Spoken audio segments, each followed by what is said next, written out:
نعت خوانی کی فیلڈ میں جو کچھ ہو رہا ہے یہ کوئی ڈھکی چھپی بات نہیں ہے۔ اسٹیج پر کیا ہو رہا ہے، نعت خواں کیا کر رہے ہیں، نقیب کیا کر رہے ہیں، خطیب کیا کر رہے ہیں، یہ سب کچھ اس میں بہت سارا ایسا ہے جس میں سوائے ہمارے مذاق بننے کے اور کچھ نہیں۔ لیکن جب کسی کی ویڈیو وائرل ہو اور کسی ایسی چیز میں وائرل ہو جائے جو آکورڈ ہو، اس کے بعد پھر دلیری سے اپنی ویڈیو بنا کر اگر اس کام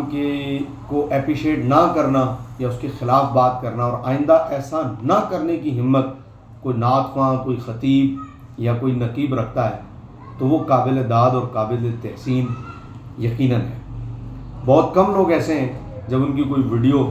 اس طرح کی وائرل ہو جائے جس میں ان کا کوئی انداز بڑا آکورڈ قسم کا ہو تو پھر وہ اس میں دوبارہ ویڈیو اپلوڈ کریں اور اپنی طرف سے وضاحت کریں اور آئندہ ایسا نہ کرنے کا کہیں لوگوں کو۔ بہت کم لوگ ایسے دیکھیں، بلا شبہ ان میں اویس قادری کا نام، جو آنے والی ویڈیو اب آئی ہے اس کے بعد اویس قادری کا نام ایک منفرد نام کہلائے گا۔ بڑی دلیری سے انہوں نے لوگوں کو اپنے اوپر پیسے پھینکنے سے منع کیا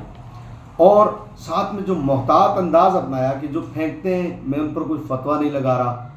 میں ان کے لیے کوئی اپنی طرف سے کوئی ایسی بات نہیں کر رہا، یہ ایک محتاط انداز تھا۔ بہت اچھا لگا مجھے کہ لوگوں کو تنبیہ بھی کرنا لیکن اپنے آپ کو بچانا بھی، اور پلس لوگوں کو بھی ساتھ میں بچانا کہ میں کوئی فتویٰ نہیں دے رہا، میں کوئی حکم نہیں لگا رہا۔ مجھے بہت اچھا انداز لگا۔ بہرکیف اللہ تعالیٰ اس کوشش کو قبول فرمائے اور ان تمام نعت خوانوں کی جن کی کوئی ویڈیو وائرل ہو جاتی ہے یا علماء کی یا نقیبوں کی اور پھر وہ اپنی وضاحت کو اچھے انداز سے پیش کرتے ہیں، اللہ ہماری محفل کا جو یہ اس وقت بہت نظام درم برم ہوا ہے، اللہ ادب والا ماحول میں عطا کرے، بہتر ماحول میں ادا کرے۔ اداب عرض ہے۔